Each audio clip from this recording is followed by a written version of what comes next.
Yo, what is going on, people? And today I'm going to be doing a deck profile of Phantom Blaster Overlord. And yeah, seeing Phantom Blaster Overlord returning into the D series or the Overdress era really reminds me of the days that I enjoyed when I played Phantom Blaster Overlord in the V series. One of the main reasons why I really love Phantom Blaster Overlord is because my favorite character is Ren.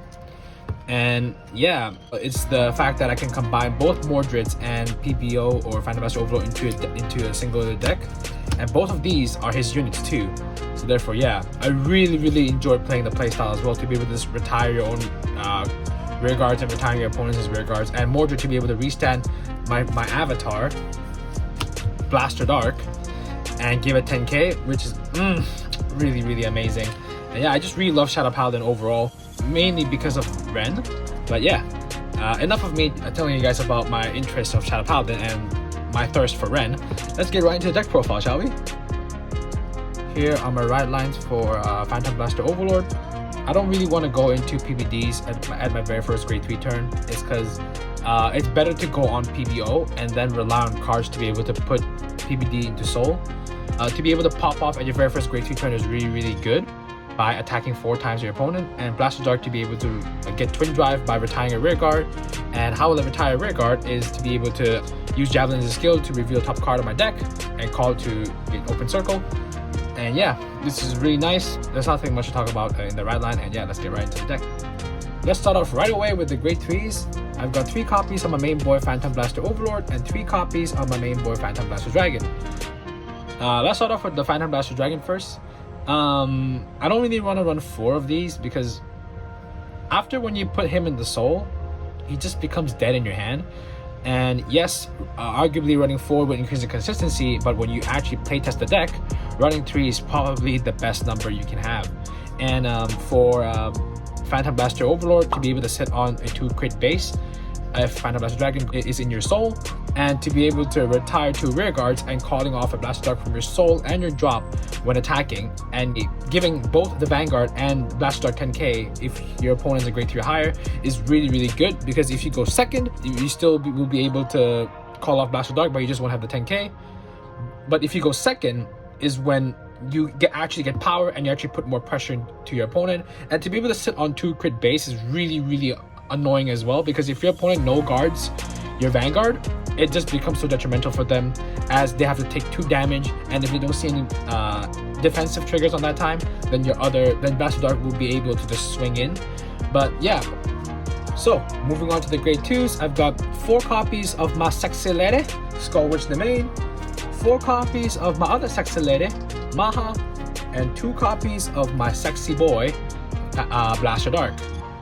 I've seen a lot of builds that don't include Blaster Darks at all in their main deck, and they just mainly rely on going on to the Blaster Dark from the right deck, which is very smart. I tried that at first, but this deck really struggles on retiring your opponent's board on your main phase. And the reason why is that there are some cards in Overdress that gets a lot of shield value when they intercept, like Elgar, like the new grade 3 from D-BT05 that had dual nation card, and the I forgot what was that Seraph Snows' grade 2 unit that just intercept if they have this amount of cards in their prison. And yeah, to be able to retire them in your main phase really hurts them. And yeah, it doesn't really hurt too much to run 2 more Blaster Darks in the deck, as you can just ditch them early in the game to pay for the ride costs. And yeah, there's not really much else to say other than the fact that he's very sexy. And 4 copies of Nemain. This is where the engine of putting PBD in the soul really comes in, as Nemain is a 5k base, right? So therefore it becomes 10k if I have a Blaster named Vanguard. I mean, the whole right line has Blaster in his card name, including Blaster Javelin as well. And second ability is when it's placed on rear guard, if your Vanguard has the Shadow Paladin clan on it, Cardpress 1, put a card from your hand to soul and draw 2 cards. I like that how they restricted to just Shadow Paladin. That gives a bit more originality to my favorite clan. And yes, yeah, that's really much it. And 4 more copies of Maha to be able to just call off any grade 1s, but it's not really a direct call. It's just like a check top 5. It's kind of RNG. Check top 5, look for up to 1 grade 1 and call it.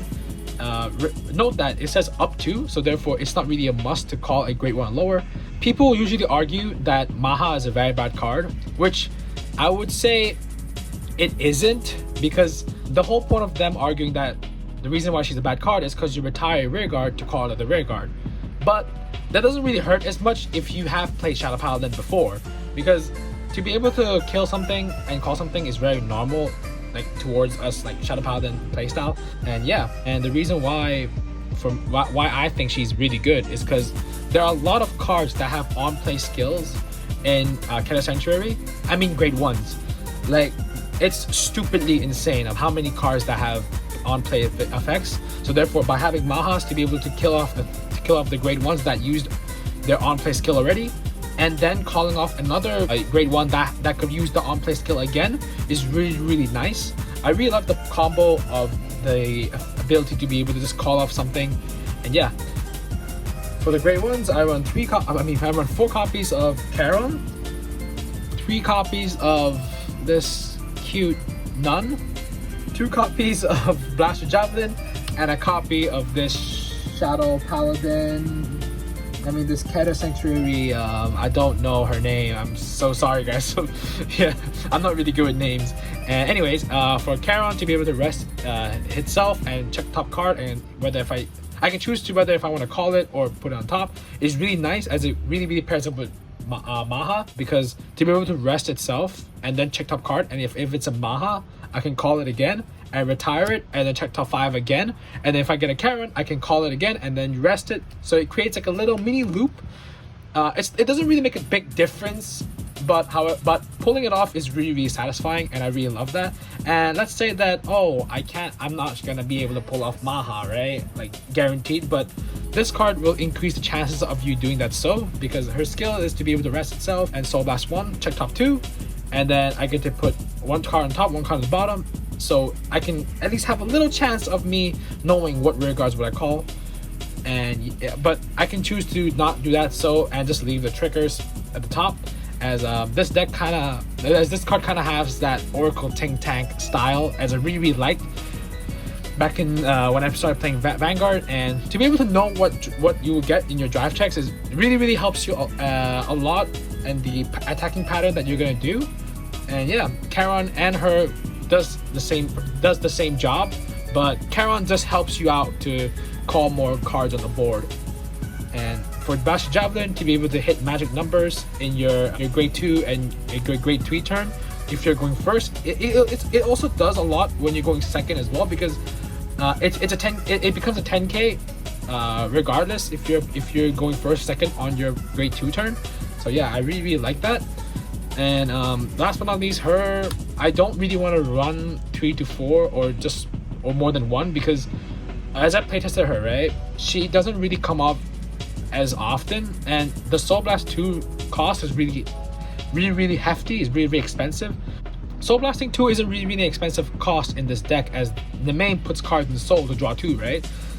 But however, it doesn't really come up as often because I don't really need to retire rear guards like as much, unless if my opponent has rear guards that are really annoying, like that Seraph's Noses grade 2 unit that minus 5k if it comes from the prison. So yeah, this is a very situational card, so therefore I only run 1. Maha will eventually be able to search her out, as that's the reason why I run 4, to be able to search out the units that I possibly will need at specific matchups. And yeah, last but not least, for my grade 1s, I run 4 copies of the perfect guards. I mean, you gotta have the newest perfect guards, because the starter ones don't really do much. And this card, and by playing Shadow Paladin, your hand size is going to be very small. By running the new perfect guards, you can just perfect guard from your hand without even ditching the other card if you have 2 cards or less in your hand, which I really like. And yeah, okay, so for triggers, right, I don't really have access to them yet, so therefore I'm using, as you can see, the V series is Shadow Paladin triggers. And yeah, except for the heal though. I have the heals because the shield value is different, so I have to buy them. And And yeah, this is the trigger lineups, and I will get them. I will get the effect triggers, but just give me time because so many people are building MLB. Alright, so many people are building MLB right now. Everywhere in my locals are sold out. Everything is sold out, so I have to literally wait for another week to be able to get them. But until then, I'm gonna be sticking with this. And yeah, I run 8 crits, I run 3 draws, and I run 4 of the... I would run 4 of the newest heal to be able to guard for 25k when my opponent attacks twice or more during that turn is really good.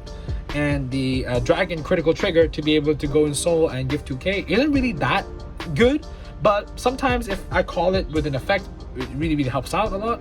And for the draw triggers, I only run 3 because I don't really think running fronts is that beneficial, because this deck does need some sort of ways to get more draws, and by running only 3 draw triggers is really enough. I want to be able to crit sack my opponents more, so therefore, yeah, I just want to run more crit triggers than draws. There are chances that I could run more draws in the future, depending on how the deck will do. I have play tested it. I have played this deck, and this is the trigger lineup that I'm very satisfied with. And last but not least, I got a copy of the Over Trigger, the Care Sanctuary one. Arguably the lamest Over Trigger. I don't know, just giving you rear guards drive checks, unless if you're playing like Bastion, then it's very beneficial.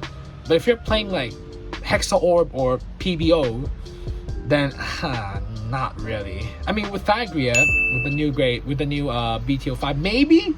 But till then, this is mainly beneficial to Bastion, as that deck is just filled with grade 3s. And yeah, okay, maybe you get a twin drive off with a Blaster Arc when you call it with Overlord. Give me the Counter Blast 1, retire something, and give twin drive. Is good. It is good, but I don't know, man. I don't know. Other than Bastion, it just doesn't really seem that beneficial to me to other decks. And thank you guys so much for tuning into my Phantom Blaster deck profile. Feel free to leave in the comments on what you guys don't agree with, how I can improve the deck, as I'm just trying my best to play the deck as much as I can. And yeah, feel free to leave in the comments on what can I improve on and what you guys agree or disagree with. I read every single comment. And yeah, thank you guys so much for tuning into my deck profile, and I will see you guys very soon, hopefully with the gameplay. And yeah, peace.